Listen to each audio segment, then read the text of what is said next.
Belə bir sualın izahına baxaq. Şirvanşahlar və Eldənizlər dövlətidir.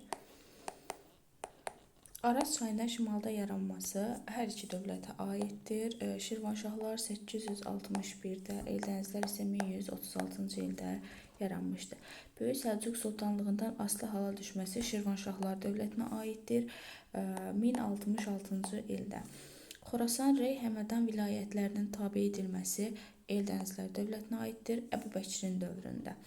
Monqol hücumlarına qarşı Gürcülərlə ittifaq qurması, bu da həmçinin Eldənizlər dövlətinə aiddir. Atabəy Özbəyə aiddir Deybəndə. Xarəzmşahlara qarşı mübarizə aparılması, bu hər iki dövlətə aiddir. Xarəzmşahlarla mübarizə 1227-ci ildə Şirvanşahları asılı hala salmışdır Xarəzmşah Cəlaləddin. Həmçində Eldənizlər dövlətinin varlığına 1225-ci ildə son qoymuşdur. Ona görə bizim düzgün cavabımız olacaq A bəndi.